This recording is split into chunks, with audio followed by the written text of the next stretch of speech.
Será que os petrodólares estão com os dias contados? É sobre isso que nós falaremos nesse vídeo, porque se depender da Rússia, da China e da Arábia Saudita, o dólar americano vai continuar perdendo o seu poder de compra. Só que no final desse vídeo eu vou trazer uma reviravolta para você, então fica comigo até o final para você não perder nada, porque nesse assunto temos diversas nuances para aprofundar, beleza? Já deixa seu like aí e bora compartilhar a tela falando justamente da Arábia Saudita. Para começar, para dar o start, a Arábia Saudita decide não renovar o pacto do petrodólar e desafia os Estados Unidos. Mas Gabriel, o que é então o petrodólar? Bom, para começar esse assunto, primeiro a gente tem que entender o que é isso.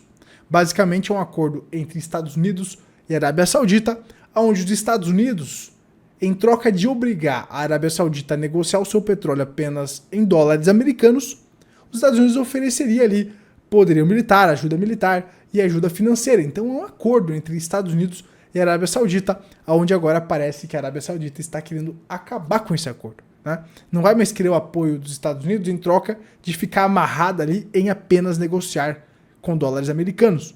A Arábia Saudita começa a negociar com a moeda chinesa, começa a negociar com outras moedas, para tirar essa dependência ali dos Estados Unidos. Ficou claro, pessoal? Então agora a gente pode avançar aqui este vídeo, beleza? O Putin, ele também não gosta muito dos dólares americanos. A gente vai falar mais sobre isso, né, pessoal? Ele tá aí com o BRICS. A gente vê esse movimento forte do BRICS, também falaremos mais sobre isso nesse vídeo. E eles querem criar, então, um sistema à parte nesse mundo multipolar que está se criando. E aí o Putin falou o seguinte: Vladimir Putin diz que o sistema monetário de Bretton Woods está morto e desaparecido. E o atual baseia-se na confiança na economia dos Estados Unidos. O que é esse sistema de Bretton Woods que o Putin está falando? É basicamente o dólar lastreado no ouro. Isso acabou lá na década de 70, pessoal. Isso acabou lá na década de 70. Até então, o dólar tinha lastro em ouro. Para se imprimir dólares, precisava-se aumentar lá o estoque de ouro. Então você tinha um limite ali para essa brincadeira. Com o fim do Bretton Woods, basicamente, o Banco Central americano pode imprimir dólares à vontade, depreciando a moeda e exportando essa inflação para os outros países. Essa é uma vantagem dos Estados Unidos, né? Que é justamente a teoria do dólar milkshake. E o Putin, né, ele está falando então justamente que hoje o dólar está basicamente lastreado na confiança da economia dos Estados Unidos. Estrondo. Tudo está se encaixando. Isso está sendo feito há anos. O sistema está caminhando para ativos tangíveis, como por exemplo ali as commodities, o ouro. Será que o sistema global vai voltar para o ouro? Temos o BRICS aí querendo emplacar a moeda lastreada no ouro, né? Então o Putin está falando justamente sobre isso. Só que, será que é apenas o ouro, né, que o Putin está falando, pessoal? Muito bem. A gente percebe aqui que após esse padrão Bretton Woods, após o fim desse lastro do dólar em ouro, o ouro aqui abaixo ele se valoriza bastante, né? Porque é basicamente o dólar se depreciando. Até apenas a década de 80 aí, pessoal, o ouro saltou mais de 2.000%, né? Depois ele teve mais uma onda aqui, ó, e tá subindo, né? O ouro tá disparando aqui. Mas num primeiro momento aí você percebe um baita estouro. E você aqui acima tá vendo a prata, né? São dois metais preciosos que já foram usados como moeda, podem ser usados como reserva de valor, né? Acima você percebe a prata, que em igual período, a prata subiu aqui 12.000%, né? Então, diversas vezes, quando nós temos um boom do ouro, nós temos a prata, né, se valorizando muito mais, tá? Então, é uma relação bem interessante. E se o mundo se encaminha, né, para esse mundo da volta dos ativos tangíveis, da volta do lastro em metais, como por exemplo o ouro, olhar para os metais com carinho pode ser bastante interessante, até porque a China vem acumulando cada vez mais ouro, né?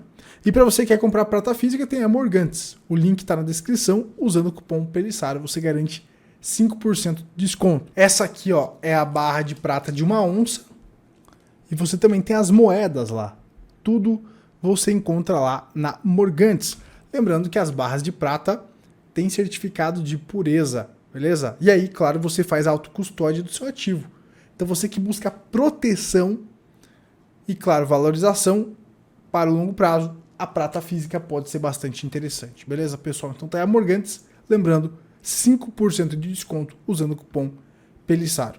E quanto mais você compra, né, tem os packs aqui com desconto, quanto mais você compra, mais barato vai ficando o grama. Então a gente já falou aí sobre essa questão do Putin, né, falando sobre a volta dos ativos tangíveis. A gente vê um movimento aqui forte da China vendendo os títulos americanos e comprando ouro, certo? China vendendo títulos americanos e comprando ouro.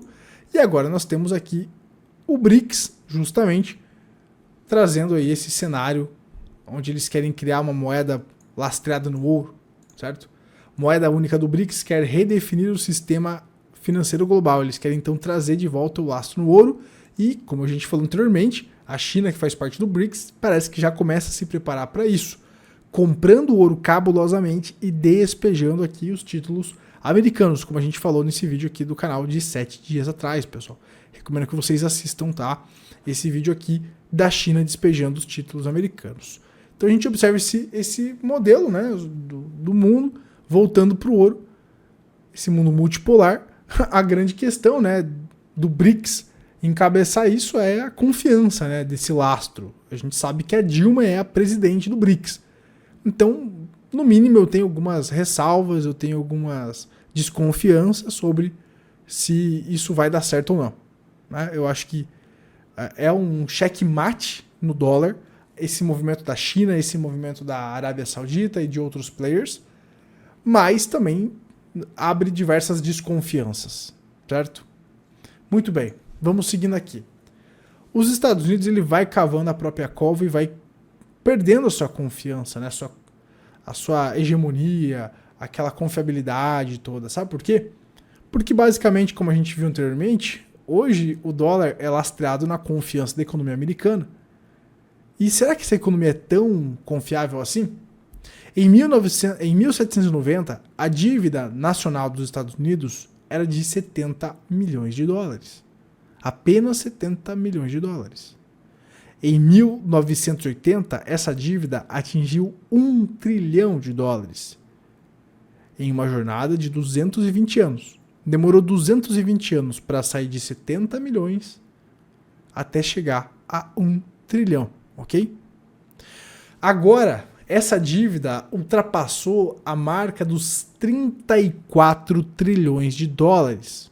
E não demorará muito para que a bolha da dívida dos Estados Unidos estoure nessa velocidade. É isso que pode colocar em xeque justamente o dólar. A perda da confiança da economia americana.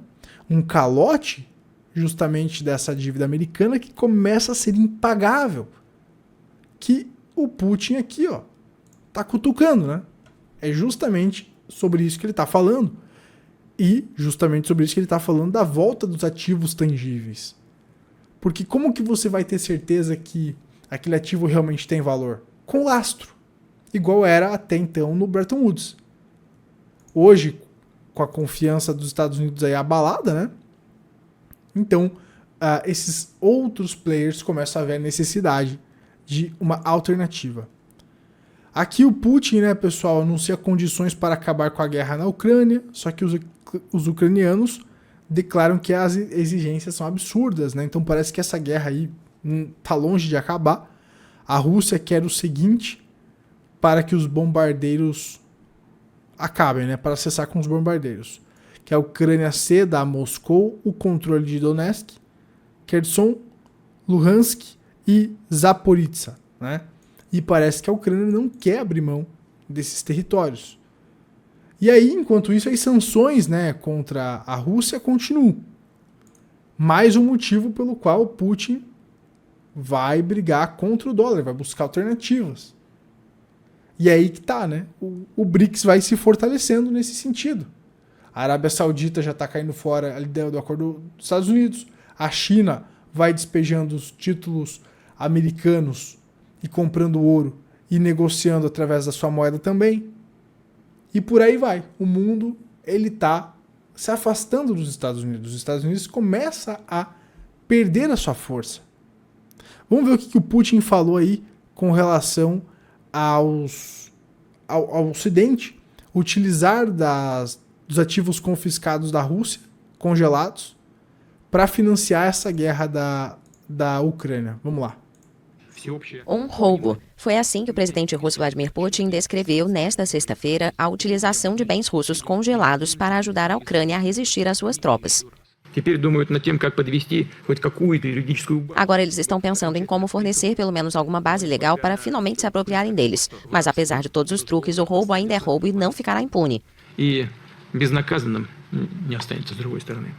O G7, formado por Alemanha, Canadá, Estados Unidos, França, Itália, Japão e Reino Unido, anunciou na quinta-feira um empréstimo de 50 bilhões de dólares à Ucrânia, garantido com juros sobre os ativos russos congelados no Ocidente, desde o início da ofensiva de Moscou, em fevereiro de 2022. Ao roubarem ativos russos, darão mais um passo no sentido de destruir o sistema que eles próprios criaram e que durante muitas décadas garantiu a sua prosperidade, permitindo-lhes consumir mais do que ganham através de dívidas e obrigações para atrair dinheiro de todo o mundo. O presidente da Ucrânia, Volodymyr Zelensky, ali ele falou justamente do dólar milkshake, né?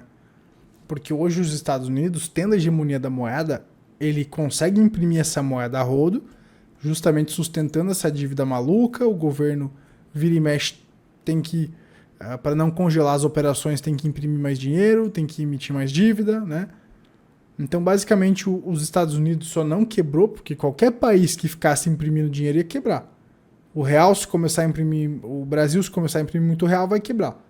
Então, por que os Estados Unidos não está tendo tantos problemas quanto qualquer outro país? Porque, como é a moeda de circulação global, é a moeda de reserva do mundo, né? Como os Estados Unidos conseguem exportar essa inflação para outros países, por exemplo, que usam o dólar, né? Que não tem a própria moeda. Então, os Estados Unidos têm uma grande vantagem econômica. É isso que o Putin está falando, e que com essas decisões que vêm sendo tomadas, eles estão minando o próprio campo, né? Eles estão minando a própria vantagem. Essa que é a jogada, própria vantagem econômica, né? exige o confisco total dos 300 bilhões de euros em ativos do Banco Central Russo, congelados pela União Europeia e pelo G7, que eles recusam por razões legais.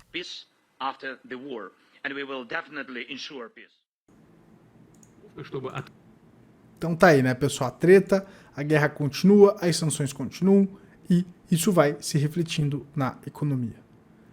Até então, nesse vídeo, parece que tudo está contra o dólar. Todo mundo odeia o dólar. Parece que todos os países ali, né, na questão de Rússia, Arábia Saudita, China, enfim, estão conseguindo se sobressair. Parece que não tem solução para o dólar, né? Só que calma lá. O dólar ainda é a moeda mais utilizada para fazer transações, o dólar ainda é muito forte, a economia americana ainda é muito forte.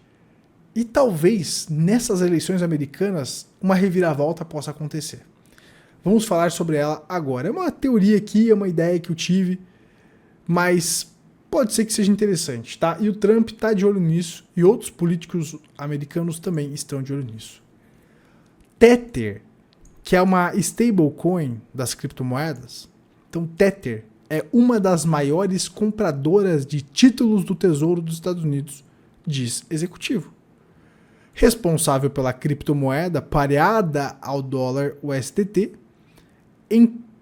a empresa aposta em aquisição de títulos para compor reservas de garantia de paridade. Então, a Tether, né, tem lá a USDT, aonde para gerar esses tokens, essa stablecoin, essa criptomoeda lá pareada no dólar, ela precisa ter lastro. Qual é o lastro que ela utiliza? Boa parte é títulos da dívida americana, né? Então, o crescimento do criptomercado é muito importante para os Estados Unidos nesse momento, aonde, por exemplo, voltamos a falar sobre isso, a China está despejando os títulos americanos e comprando ouro. E outros bancos centrais ao redor do mundo vêm comprando ouro, porque o ouro é um ativo de reserva de valor milenar. Os metais já se provaram no tempo como reserva de valor. As criptomoedas não.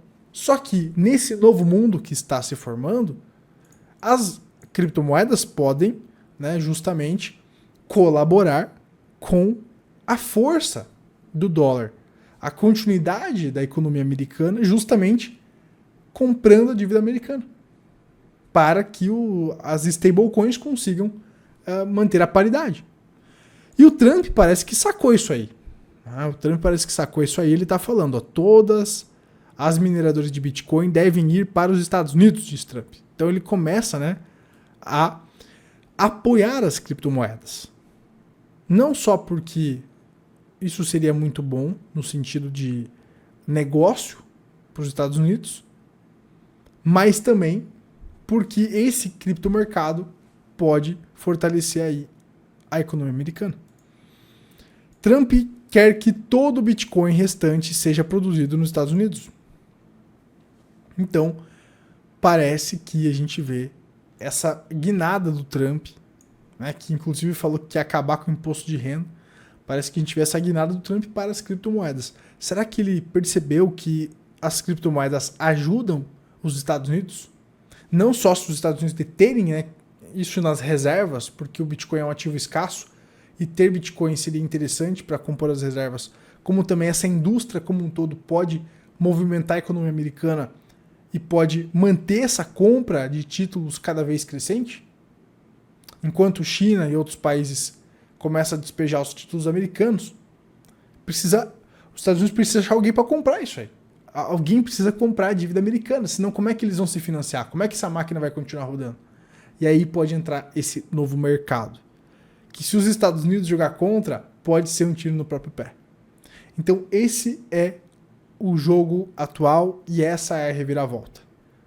Os metais têm um grande espaço para ter uma carteira, para compor uma carteira, para você ter ali a proteção, porque os metais são ativos de reserva de valor. Agora, por outro lado, nós temos essa nova indústria, que são as criptomoedas, que também podem ganhar bastante espaço com essa situação. Se você gostou desse vídeo, deixa seu like aqui embaixo, seu capitalista, compartilha para geral. A gente se vê na próxima aí. Mais links aqui na descrição. Tchau, tchau. Valeu!